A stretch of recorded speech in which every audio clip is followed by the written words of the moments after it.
بسم الله الرحمن الرحيم وبه نستعين، والصلاة والسلام على أشرف المرسلين. أعزائي الأهلاوية في كل مكان، أهلا وسهلا بيكم على قناتكم الأهلاوية. محدثكم الإعلامي وافي عرفة، وخدمة خاصة جدا لكل مشتركين القناة. مواعيد مباريات الأهلي القادمة شهر 4 و5، و10 مباريات مهمة جدا من ضمنها مباراة القمة مع الزمالك. لو انت مش مشترك في القناة اشترك دلوقتي عشان تكسب ميزة انك تعرف كل مواعيد مباريات الأهلي أول بأول.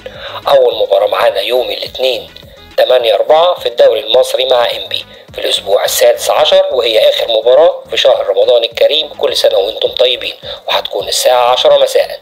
تاني مباراة يوم الخميس 11 إبريل في الدوري المصري مع زد، مؤجلة من الأسبوع الثامن، والمباراة هتتلعب الساعة 7 مساء. تالت مباراة وهي مباراة القمة هتكون يوم الاثنين 15 إبريل، وهي مؤجلة من الأسبوع العاشر من الدوري المصري، وهتتلعب الساعة 7 مساء.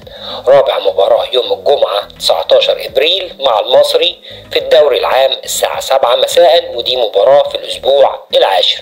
خامس مباراة يوم الثلاثاء 23/4 مع سيراميكا كليوباترا، ودي مباراة في الأسبوع الثامن عشر من الدوري المصري، وهتتلعب الساعة 7 مساء.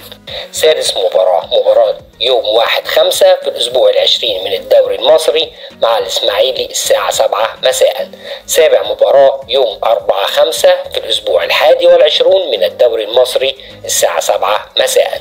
تامن مباراة يوم 7/5 مؤجلة من الأسبوع التاسع من الدوري المصري الممتاز، مباراة الاتحاد السكندري، وهتتلعب الساعة 7 مساء.